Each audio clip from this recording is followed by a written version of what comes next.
Christopher. What? You okay, man? Do you need any EMS? Nah. You all good? What's going on with you today? You need money?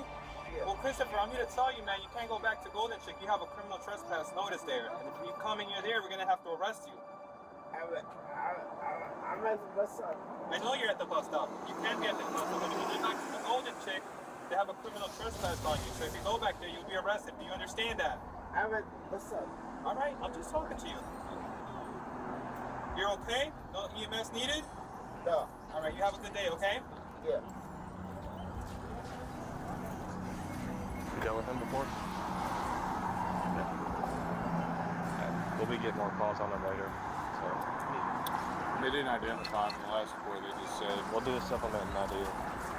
So it's like, what's your experience with this guy? Same very similar thing like criminal trespass? He used to be, yeah, but he used to never be resisting all the time. Like MLK and Chacon, we arrested him many times. And then he just started. he used to live up out 16. That part. He used to be chill, like he used to give us free stuff at Michelle, and then he started getting a criminal trespass notice over there, and he just went downhill. Like every time we try to take him to jail or something, or put our handcuffs, so he'll probably fight. So That's good to know. Just don't do drugs. his mom stays at 6200 Viola in that first building on the left, so there'll be calls over there for him. Yeah, Bergenite's over here, man. Jesus. Let's go back up 6 crimes on that thing. Okay. I gotta go to the radio show. Okay.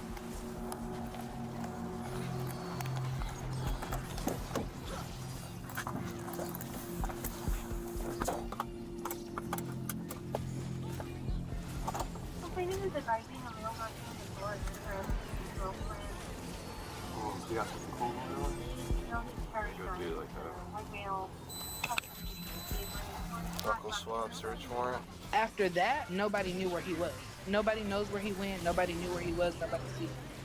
I asked some of the homeless people that he would hang out with that I knew of, like, where did they see him last? And of course, I can't really believe, everyone, because there wasn't any valid info. But one thing in particular stuck out to me. One lady said that she saw him with a Caucasian man that they had never seen before. And then another person said the last time they saw him was on East 7th Street near the HEB. And if you live in Austin, if you go straight down Pleasant Valley, you hit the lake. So I was like, okay. But I tried to retrace all his steps. He would go do day labor work. There's a day labor on East 7th Street, literally right past the HEB. And I know he would go there and do day labor work to get money some days. So I thought there, but they couldn't give me the list of the names because they said they'd have to call corporate. It was just a whole big deal. And then at that time, I was trying to plan his funeral, doing all that by myself and trying to raise the money. And it was a lot going on. But I kept in contact with the pathologist. That's who I started with next. When the detective, he kept ignoring me. She basically, when they gave me the autopsy report, basically she said a lot of stuff they couldn't evaluate on him because they kept blaming the water, about him being in the water too long. They couldn't do certain things because he had been in the water too long, and all this and that. And I was like, okay, but you can't tell me if he had a heart attack, did he have a stroke, did he overdose? Because that was another thing I thought. I was like, well, maybe he overdosed, somebody panicked. I walk the lake a lot, and I used to. A lot of homeless people, they go down in the trees and in the wooded area, which is very close, and they live in there. Yep. Hang out in there, do drugs in there, whatever they may be doing. So I already know, it is a possible chance he could have been hanging out there. But my thing about it is they tried to say that he put himself there. I don't think Chris put himself there. And I know he didn't because he did Boy Scouts and he liked to be outdoors. He actually was one of the people that taught my son how to swim. They go canoeing all the time. We went as a family, no matter the relationship between me and him, all the time to South Padre. He loved being in the water, beach. He was more outdoorsy, really outdoorsy. He could survive outdoors. He taught my son things and me, so I know he didn't just put himself in the water. But they couldn't tell me. The pathologist said she couldn't tell me if he had a heart attack, If he drowned, she just said there was water in his lung, but like they couldn't even tell me that. So I felt like I was being lied to. And I still feel like I'm being lied to. I reached out to the detective multiple times. He only talked to me like 2 times or 3. The first time was at the beginning. He basically said that what I told you he doesn't know, and how can he know because he was homeless, and what was they were gonna do what they can, but they never investigated. I went to the lake every day by myself. I risked my life. One particular thing that stood out to me one time when I went, I encountered a man, a Hispanic man. And I did call the police and let them know that this happened. They seemed to not care. I went to the lake to just ask, like, have y'all seen this man? Has he been around here? And there was a Hispanic man. He didn't seem to be homeless, but I couldn't really tell. He was walking, and I said, hey, do you know this man? And I had a picture. And he came really close to my car, and he said, that's Chris. And everybody, you would have to know Chris to know to call him Chris. So I'm like, I didn't even have to say his name for him to say who this was. And I said, yeah, have you seen him? And he said, who's asking? And this is after he's been dead. And I'm like, I just want to know, have you seen him around here? Like, I'm looking for him. And he goes, but why? And then he started to back up and get kind of antsy. And I was like, well, I'm his baby mama. I'm looking for him. I've been looking for him, and he actually died here. So I'm trying to see what happened. The man ran. We're at the lake, and I'm at the spot where they found Chris in my car. So he takes off running. I immediately park. Don't ask me why I did it, because I was alone, and I probably shouldn't have been doing that. But I followed him. And because I wanted to know, like, why are you running? Like, you must know something, and you're just running away. And so I ran. There's like a bridge down there, the Ann Butler, I guess is what they call it, the green one. He ran in that direction, but I guess you would have to know the lake to be knowing the ins and out, which I don't. I just know you can get on the bridge and then go around. So I got on the bridge, and we weren't far, and he was gone. The guy was gone. So I was like, dang, where did he go that fast? Like, I know he didn't jump in the water. Like, where did he go? So I walked the trail, and I had my taser, and I was by myself, and my adrenaline was up. So I guess that's why I kept going. And when I got halfway to the trail, the guy was on the opposite side, because you can go in there, I guess, if you want to walk in the woods. And he was on the opposite side already, and I heard him. He changed his shirt. He had a muscle shirt when I had the first encounter, and he put on a black t-shirt. You can see across the lake where he ended up at. He was on the phone. There was really no one around, because it was I want to say like evening time when I went. And the only thing I heard him say on the phone was, they're walking around and they're asking questions. So by the time I walked all the way around, which probably led me to Canterbury Street for me to enter where he was gone. And I never seen the guy again. I went multiple times after that, and I never seen the guy again. So I called the police, I let them know, and then the detective, they just said, I shouldn't be doing that and putting myself in danger. But I'm like, you're not doing anything. Nobody's going and asking, because all you need to do is ask. You can ask people. I'm pretty sure these people, they'll tell you. Like, I was doing whatever I knew, what I can do. And that pretty much was it. I kept going and I kept going. Me and my best friend and one of Chris's best friends, we actually went, because like I said, people were living in the wooded area in the lake, and they had like a tent. I have pictures where we went inside the tent. Like, I was doing dangerous things. I was like, we were in places there that we probably shouldn't have been. I just was trying to get answers, because I was looking for his shoes. I knew he wore Crocs, and I knew he died in the same clothing that he had the encounter with the police. So what I saw on the body cam is what they found him in. Didn't find the Crocs. Crocs were missing. The only items they were able to give me from the funeral home after it was investigated was headphones and a lighter. Nothing else. I asked for the clothes. I kept being told, and call me crazy if you want, but I'm gonna say maybe the funeral home had something to do with this too, because when I kept asking for the clothes, at first I was told they're being investigated by the police. We can't give them to you, that police have. Then I would call and ask the pathologist and all of them, okay, when y'all are done with the clothes, I want the clothes, because I wanted them. They said they didn't know where the clothes were. I kept being pressed from the funeral home to cremate him. I do have some of the photos, because I paid for it, of him after, and I had already seen the photos of him deceased. Nobody knows where these clothes that he had. And in fact, I was told that he was cremated with the clothes. And I've never heard of that either. Never. Which brings me back to something else that was weird. So before they closed the case, I kept bugging the detective. Like he wouldn't answer, but I would leave message, email, leave message. I kept calling until he finally basically talked to me. He asked me like, what was I trying to do? Basically, like, what was I trying to gain from all of this? And because they didn't have any information. And I told him, like, if you really say that you don't know what happened to him, you really say that y'all say that he put himself there, this and that, y'all really don't know, y'all can't find out, then show me the crime scene photos, show me those photos. He kept saying like, no, we don't want to do that because you're mental, you don't want to see.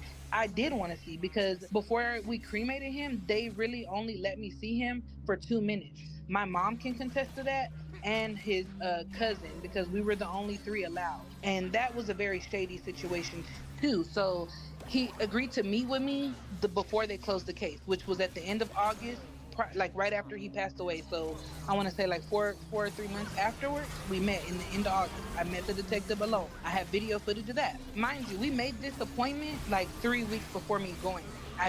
Went there like around 10. He didn't call me back until 10:30. He only shows me like 6 or 7 photos. He claims there was more. Like I think I wanted to say he said like 99. Mind you, I have all this written down. I just don't have it with me right now. But there was more photos that he could have showed me, but he only chose to show me like 9. And I asked him, I said, well, you knew I was coming, so why didn't y'all have it? He said his printer wasn't working. But this is something that you knew. No way. That I was coming to. You knew this was happening. You knew I wanted to see.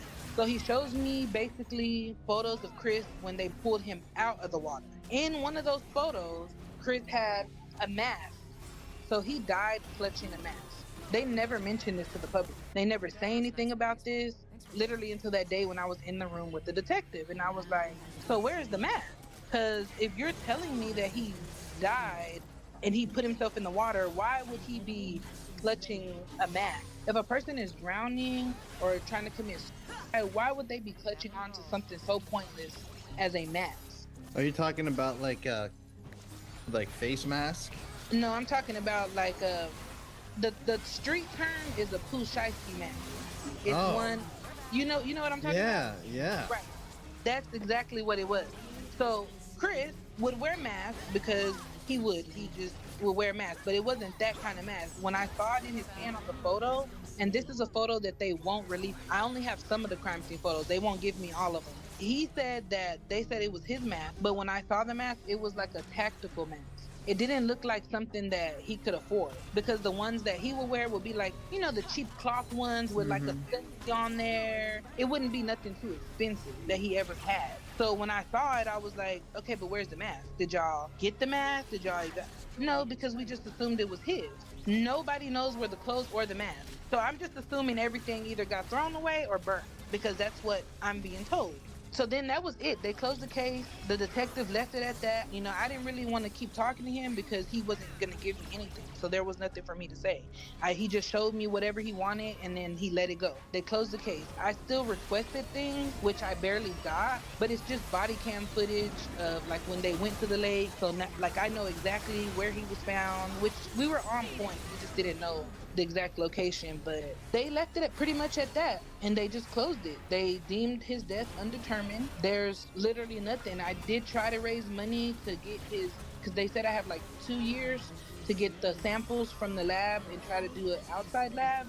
I tried to raise money, but it just wasn't successful, and I don't have money like that. I'm a single mom. I've been a single mom, and it's expensive living here, so I couldn't just pay for it like I would like to do. So now I've just been stuck with nothing else to do. I still try to do little investigation here and there. I mean, it's a year later. A lot of these people that I asked, which are the homeless community, the street people, they don't remember. That's crazy.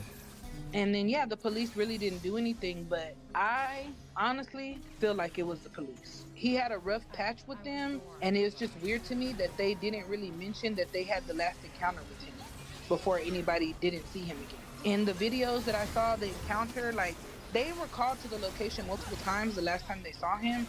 In the last video, because again, they gave me what they wanted. They didn't give me all the footage. They gave me bits and pieces. So from the bits and pieces, the last piece that it's when he's walking across the street away from them. And the police is just like, we can't really give him a ticket to the security guard because he's not on the property. Like every time we come, he's not here. so we can't arrest him. I went across the street and I asked for video footage at it's like a gas station slash car shop. They said they don't have any footage, that their footage expires after 30 days. I was just left with that. And now we just really don't know. And it sucks because, I mean, like every day, I don't want to cry right now because my son's there, but like every day, like I literally cry because like, what is my son supposed to do? And it's just like, it's in the public, and it's not just because it's Chris. It keeps happening. My son's 13. He's on the internet. He's been on the internet. You know, they play games, stuff like that. Like, he keeps seeing it. He Googles what happened at the lake. He Googles his dad's name because he wants answers. And that's what I kept telling the police department. Like, I just want to know. He's not coming back. There's nothing that nobody can do, but like, we want to know. And from the crime scene photos, I personally think that he was beat up and put in the lake. They tried to say on the autopsy report, I'll send you a copy, that he had no like trauma. But from the stuff that I seen, there's trauma. They blamed it on the water, but it's not all water. It's not. This, what you're telling me, I mean, it's very clear that it's not an accident, and this is a straight up murder that is completely bulldozed by law enforcement. I'm gonna be straight up and I'm gonna tell you, I told the detective straight to his face, y'all only doing this because of who Chris is. I know there's other people that have been found in the lake, but like, I feel like him particularly was targeted because, and I hate to say it, because it's not like he didn't have a family that didn't care about him. Everybody cared about him and loved him. But who's gonna actually be able to prove that the police did this thing because of who he was? And that's where I told the detective, and he was like, no, we don't discriminate on the person. But it's a lie. It's all a lie. And that's what I kept telling him. He does have a son, you know, and I keep saying it, like, not just Chris, people have families. Like, to not know, and especially me, like, I don't know about the other families, but I saw these photos. I have these photos. I constantly look at these photos of somebody that I grew up with, that was around me a lot for most of my life. To see him like that, from what I know, it's not, he didn't do it to himself. I know he did it. I'm gonna be honest. At nighttime, and this is why I always say, like, I can't tell you if Chris was at the lake or not. I cannot sit here and say, no, he would never go to the lake. I'm not gonna sit here and say that. I don't know. I don't know what happens at night, nor do I know where he hung out at night. But I can say the people there that hang around, and I'm gonna say the street people, because I don't know what else to say, but the people who live on the street and hang out in the street, they got their own world. I do feel like the cops are connected to these people, because I do feel like they're crooked, and there's, you know, shady things going on between the cops and some of these people. So I feel like there's someone that knows, or he knows what happened, or knows who did it, and they're all keeping in contact, so nobody will get caught. What did the authorities say at the end of the day, like, happened to him? What was their explanation? The detective, he just said that when we met in person, he said Chris was dead before he entered the water. He said that. I'd have to, because I literally was taking notes. Like, after any encounter I had, I would like write it down in my notepad so I wouldn't forget. So it's been a while that I've read them, but he did say that he knows Chris was dead before he went in the water. And then they even tried to say, like, maybe he was walking on high on drugs and that he fell. But I'm like, Chris started his addiction when my son was 2. My son's 13 now. I've seen him at his worst. And I'm talking about his choice of drug, and I'm gonna just say it straight. It was PCP. He smoked a little weed here and there, and he smoked cigarettes heavy. I've seen him at his highest, and he can function. He was a functioning person that was on drugs. Like, you could tell when he was high, obviously, but it wasn't to where he never had control of himself. Like, he knew exactly what he was doing. Yeah, I actually kind of have a personal connection to that whole world. I went to rehab in Austin last October, and I got out in December. I know what it's like to be in the midst of an addiction, and I was extremely high functioning as well. When it comes to an addict, in my mind, the drug angle can be tossed out because they've been doing drugs, or in my case, I was drinking so much that it's not like I was even getting drunk anymore. It was just kind of I could do everything that I wanted to do or had to do while I was drunk. So I would imagine it would be the same situation here where after however many years, 10, 15 years of doing the same drug, it's not like one day he's gonna do too much of it and then suddenly drown in a river. Like that's just not possible in my mind. Yeah, and that's exactly what I said. And when they first told me he was found in the lake, immediately I said the police. And then when I really found out about the encounters that Monday or Tuesday, whenever they had the encounter with him, I immediately felt like they followed him off the record. They put him in that cop car and they beat him up, probably so bad to where he probably couldn't fight back. And I feel like they waited and they dumped him. That's what I think happened. I mean, I don't really know like who would actually want to harm him. I mean, I did think of other things, like maybe he owed someone money, you know, maybe it was a drug thing. But at the end of the day, I'm like, no, because it just doesn't seem like that situation. I'm left with the unknown. And honestly, like this year has been rough for myself and my son because not giving up, I just don't know where else to go. And that's why I've been on a pause, because I literally don't know what else to do. Like I've done every single thing. I've tried every single thing. And to me, I just feel like if you don't have certain connections, you can't get certain stuff. I feel like Austin Police Department felt like because of who Chris was, like who's going to actually care? Who's going to actually keep fighting for him? But that's where they're wrong, because he had someone to actually care, like, and we want to know. His family wants to know. We want to know. So what do you think? I mean, what's the deal in your mind with all the other men that have died? Do you think that this could be connected to that? I do. I feel like the police has something to do with it because they're the only ones that are patrolling. I mean, not just saying there's people doing stuff whatever all night, but like bar situation, Rainy Street, like they're around. They know the ins and the outs, and like, so I do feel like it's an officer that they're trying to either protect or they just don't want to say because they enjoy doing this. I mean, in my mind, it's all too similar to not be connected. And I mean, you've lived in Austin, what did you say, your whole life? Yeah, born and raised. Even me I moved there in 2015, and it's like these drownings were not happening to this frequency back then. So when you have all of these that are suddenly starting to happen, there's no way in a mind that can think clearly that there's no connection between at least some of these deaths. Right. It might not be all of them. I think it's most of them, and honestly, that brings me back to when Chris was found in the lake. He was actually the fourth person, and like he passed away in April, so like January, I think one was found that January, February, like 2 people, and then Chris, he was like the fourth person. So I'm like, that's like a lot of people in a short amount of time for y'all not to say they just ended up in the lake or they got so drunk or on some type, because I think most of those people, they tried to say they were drinking, they did some kind of drugs. And my thing is like, but what would make someone want to go to the lake? The pitch black lake with no lights, right, at 3 a.m. Unless someone is, and I did think about either somebody was luring them in.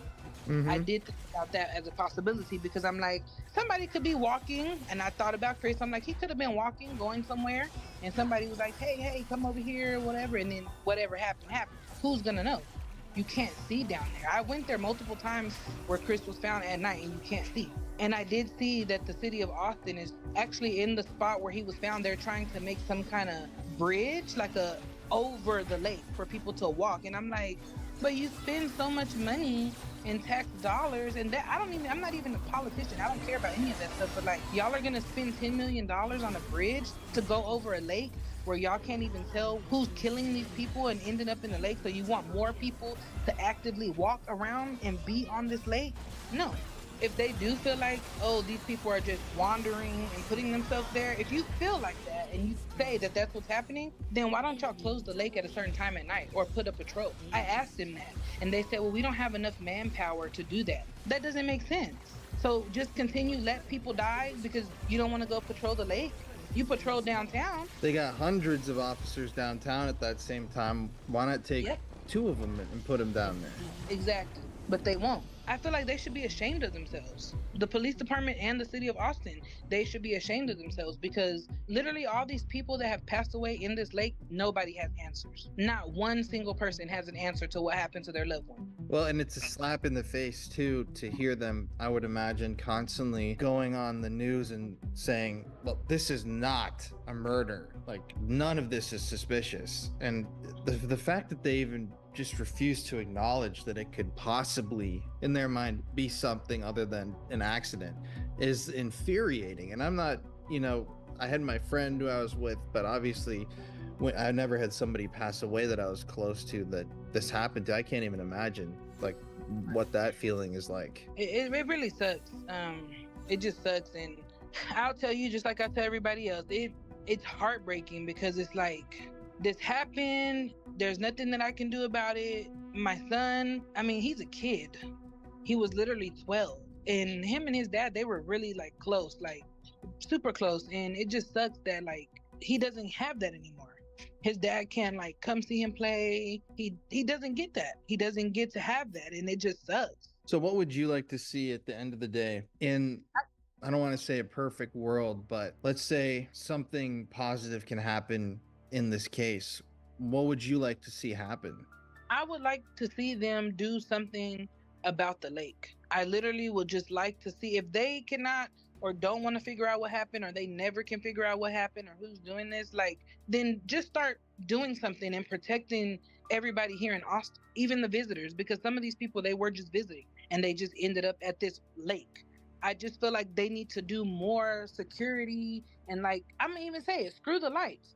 Put people down there. You have police here, you bring the sheriffs here and the constables to give out tickets for people speeding. Why don't you put people down there at the lake, all around the lake, because it's big, to see what's going on, to prevent somebody else from going through this? Because I don't like wish this on anyone else. And I'm gonna keep saying it. It doesn't feel real. It doesn't feel real that I'm saying this, that I'm saying that Chris is dead and he was found in the lake. It doesn't feel real to me. Yeah, I know it's real, but it just doesn't. Like, it's just baffling, like, that they're not doing anything. I just would like for something to be done. If you can't give me a simple, this happened, or a person, fine. Then close the lake, or put something, a barrier around the lake, something to protect anybody else from getting hurt. But they won't. And that's the biggest question, is why exactly won't they? Hopefully you can raise kind of enough right now where they would actually open it up and solve this stuff, or at least give people a reason, and then you can start moving on. Because with the grief, I mean, I imagine it's impossible to even try to deal with it when it's just like this big unanswered question. Right. And it is. It's a slap in the face to all the people who are affected by this, to deny them even the fact that they just don't look into it is just absurd to me. Right. But is there anything else you want to say before I quit recording? Oh, no, just thank you. Thank you for giving me a voice and giving Chris a voice. And, thank you for caring enough just to speak on this, just for not him, but for everybody. I feel like every single person that has passed away at that lake, they deserve justice. And I hope that, like you said, one day somebody can get some answers. Even if I'm not here anymore for whatever reason, I hope my son can find out what happened to his dad.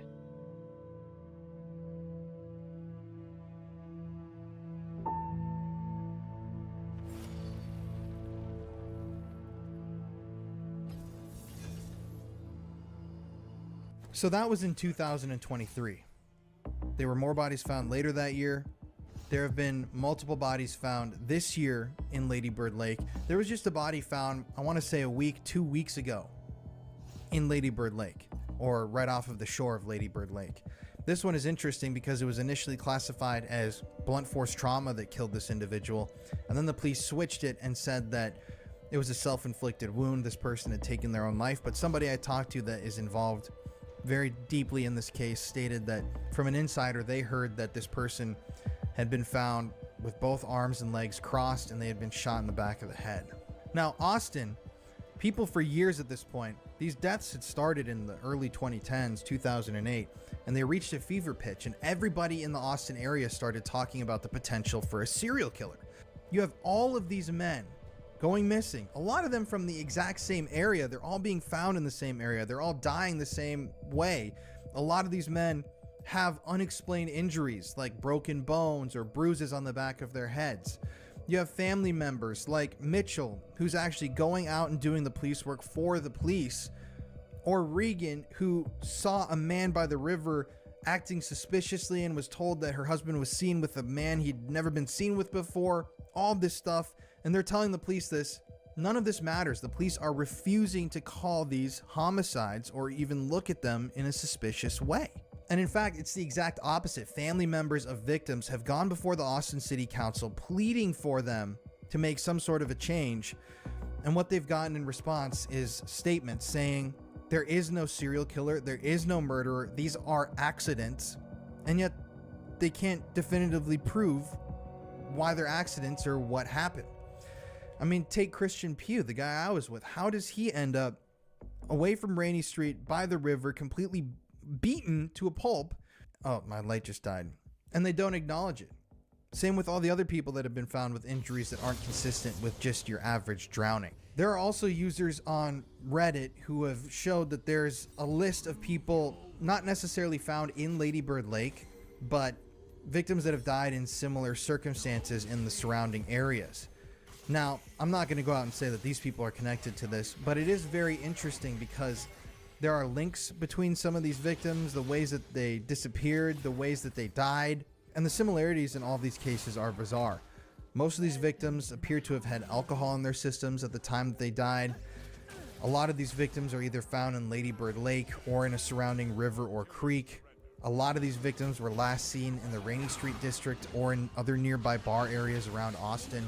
And so yeah, we're left with so many damn questions. So there are a few theories as to what could be happening here. I watched a very interesting video by the Law and Crime Network where the guy who made that video says that it's possible that these people are being killed as a part of robberies gone wrong. The drug that these men could be being drugged with, it's out of your system within hours. And with the time frame of when these men are going missing and when their bodies are being found, the drug has more than enough time to leave their systems and be completely undetectable by toxicology reports. So if these men are out at a bar being drugged, what's happening? Well, there have been these rings busted around America recently. A lot of them are being ran by women, where these men who look to be somewhat wealthy are drugged. They're lured in by a woman or maybe by a fake Uber. They're way too drunk. They think that they're drunk even though they've been drugged.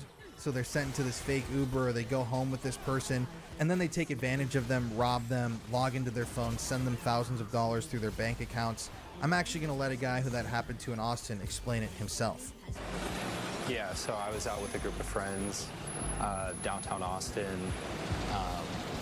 We had been at a couple bars. It was, in no way to the point of blackout drinking. Ending the night at Estelle's Cocktail Bar off 4th Street. The last kind of memories I have were, hanging out around, the DJ booth upstairs near the dance floor, dancing a little bit by the bar upstairs, and then FaceTiming, my cousin, letting him know that I was getting into an Uber.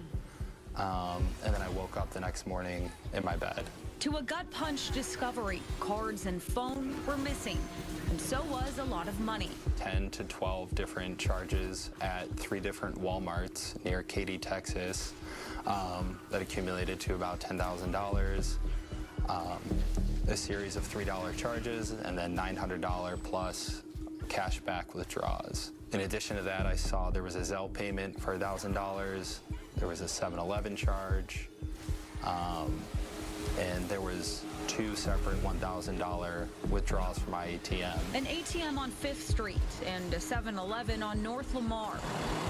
Since then, Steve has been in communication with Austin police and many others. It's been exhausting. I've spent over 100 hours of my personal time trying to find the right, entity that's willing to have my back. When we spoke with Steve, he had just received this letter from Chase denying his third fraud claim. We're sorry to learn about the incident you describe. We've reviewed your claims totaling $12,877.48 filed on August 7th. We confirm that the claims were denied because your PIN was used with no invalid attempts made when the ATM transactions were completed or after the card was reported lost. How do you think they got your PIN number? Really, that's a great question.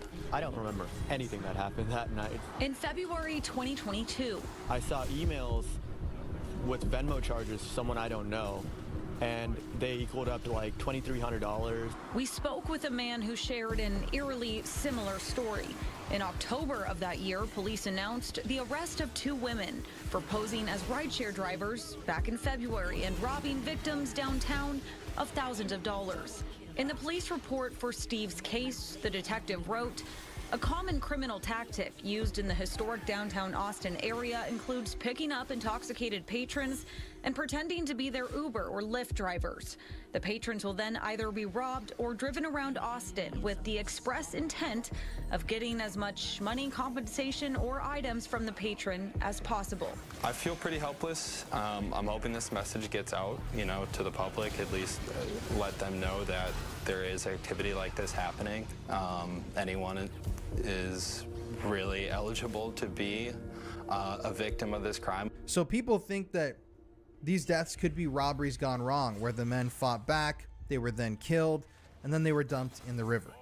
Now, I find that very interesting, especially considering that a massive production facility for a date was busted operating in Texas that could have been used in these crimes that could have easily been connected to these people. But Austin itself has a huge problem with drugging. All you have to do is go to Reddit or any of these forums online and look, and you can see that there are hundreds, thousands of people, men and women, talking about how they are out at bars in Austin, Texas, when suddenly they have been drugged. They don't remember what happens next. People have been robbed. And in fact, our own Connor has his own experience with something like that. So when we were doing research about the Austin serial killer victims, I remembered a few years back I was also drugged in Houston. So one night, a few of my friends got together. We decided we wanted to go out to a bar. We went to a bar in Midtown in Houston called Christian's Tailgate. I had ordered a beer and drank that. I'm a bigger guy. Usually if I was out drinking with friends, it would take me a pretty substantial amount of drinks to be drunk. So I had only ordered a beer, and then we got 2 mimosas. The last mimosa my friend got, she just didn't like the taste of it, and so she asked me if I wanted it. And so I drank it, and so I, at this point, am 3 drinks in, and not very high ABV drinks either, pretty normal. And I don't remember a thing from the time I drank that drink to the morning that I woke up. Woke up, didn't have my phone, couldn't figure out where I was. I was in my bed, but I walk out of my room and I go over to my friends. I'm like, "Hey, what happened?" They started telling me that I was ballistic that night. They had to carry me inside, but when we left the bar, apparently, I started acting really irate and was yelling at people, and even at one point banging my head against the window. We stopped at a red light and I jumped out of the car and just started running down the street in downtown Houston. I don't remember any of this. All the people that I was with just thought I was drunk. And they said I was acting crazy, but towards the end of it, they me running out of a car, I'm not the kind of person that would do that. They started noticing that this wasn't me just being drunk. There was something else going on. I ended up passing out in their back seat. My friends had to carry me inside, but I mean, I've told everybody, it's seriously like someone took my memory from that time that I was drugged and just threw it away. I cannot recall at all what happened that night, from that last drink that I took to It was like 11 o'clock in the morning when I woke up. I have zero recollection of that time. After only drinking 3 drinks, which, I mean, is scary. Because even thinking about it, that drink wasn't for me. That was a drink for one of the girls that I was with. If that's what that drug did to me, as a bigger guy, there's no telling what it would have done to her, being like a 100-pound girl. I mean, more than double her size, and that was enough drugs to knock me out for good. How did it make you feel after figuring out you were drugged? Did you feel violated? I felt very violated. I mean, that's a very scary feeling, that knowing that there's people at bars that are willing to do that, and some people are even accusing the bartenders of doing this because they walked from the bar, they ordered the drinks, walked from the bar to our table, which is about 10 feet away from the bar, and in the time frame of them ordering the drink to it getting to our table, someone had drugged that drink. So it makes you really weary about going out to bars like this because, I mean, it's very unsuspecting people that are doing this. I didn't look at anybody in the bar and think like, oh, this is a terrible person that's trying to take advantage of people. And, I mean, everybody's subject to be victimized. So has it made you more careful going out? It's made me way more careful. When I go out now, I really only drink bottled drinks just because I don't trust people making mixed drinks, and it's a little bit harder to spike a bottled drink than it is an open glass. It's made me really cautious about just being aware of anybody who's around me, and very cautious if I start seeing someone acting weird that usually wouldn't act like that after a couple drinks. I make sure that keep them handled because I know what it's like to be in that position. And you called the authorities afterwards and they didn't do anything, right? Called and they said that there's really nothing that they could do about it. At the end of the day, you would say in that state of mind, if somebody had come up to you and offered you a free Uber ride or taxi ride, or a police officer came up, you would probably be more inclined to trust them and go along with what they were saying? Yeah, 100%. That was another part that I forgot. I actually ran up to some cops when I ran out of the car at that red light, and they didn't even do anything, which is terrifying. But I'm glad, because if they did do anything, I probably would have been arrested. I mean, I was doing things that I had never done before. Banging my head on glass. I mean, if I'm willing to do that, there's no telling what else I would have done.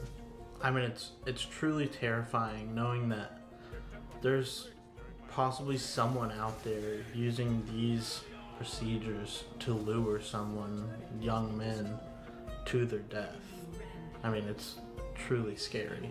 So I personally have a lot of memories on this street. This bar, Empire Garage, I saw boys here back in 2016, and over here there used to be a bar. I could include some videos. I used to have a miniature rap music career here in Austin, but I used to play this place all the time through Brody's Fault is what it was called. It's very strange because I have so many memories on this street of this place, shows I've been to, shows I've played. My favorite bar before I got sober used to be over here called Barbarella's. But right here, this place is called the Sidebar. And something really disturbing is that there are lots and lots of reports of people online being drugged at this bar. I'm not alleging that anybody here is guilty of doing anything that is associated with this bar. And we are not saying anything criminal has happened or that the Sidebar has anything to do with anything criminal. But when you have hundreds of reports of people being drugged in the same place, that more than likely leads someone to believe that there may be an employee that works there that has their hand in something like this. And it's strange because apparently people have brought this up to the management of this bar, and they've kind of been a little defensive about not really being proactive about trying to stop these druggings and, you know, things that happen after these druggings from happening. But I don't know. One of the main theories that people have with this whole thing is that there either might be a ring of people at bars that are drugging people, then there are other people that swoop in, and rob them when they're leaving the bar through a fake Uber. And there's also that theory that I talked about that we got the insider knowledge on, that there might be somebody at a bar drugging people, acting like they're being overserved, saying the police are coming, and then that police officer could be taking these men and murdering them. But this is like very odd, because yeah, I've been to this place 1,000 times, to Empire Garage. I've been all up and down the street, absolutely pissed drunk right at this corner. This is where a lot of the Ubers and Lyfts come at night, which is kind of weird too. I have so many videos and photos of me on my phone waiting for Ubers right here, because 6th Street is the big entertainment district and it's one street over. This is 7th Street. But who knows, man? It's really strange. I think they should be looking into the security cameras here and trying to fix this if it really is happening at this rate. And who knows, there might be something evil that's happening here. You don't, so, you know, we're not alleging anything. This is just purely speculation and from people's reports online. This place might hold the key to unraveling this whole thing if they were to get proper security cameras and be entirely honest about these events as they're happening. Tonight we're gonna go down to the river, try to search for some sort of a truth ourselves. I don't know if I'm ready. It's definitely a little spooky. This is like the urban legend that's been haunting Austin for years now. And it might be starting here. You don't know. Hey everybody, it's Colin here. Thank you for watching today's video. Hello to all the new subscribers and hello to the rest of our beautiful, wonderful, spooky family. As you know, every single week here on the channel, we give away a free gift bag to one lucky viewer of the show. And this week, to enter the contest, all you have to do is like today's video, let's smash that like button, and comment, "I love Austin," in the comment section below. I'm gonna give y'all 10 seconds to do this now. 10, 9, 8, 7, 6, 5, 4, 3, 2, 1. So go comment. You can comment multiple times. It helps the video so much. But anyways, let's get back to today's video. Thank you for listening to my little spiel. I love you guys so much, and stay spooky. I mean, that's really disturbing and heartbreaking stuff. So there's these different elements. There's the thief angle.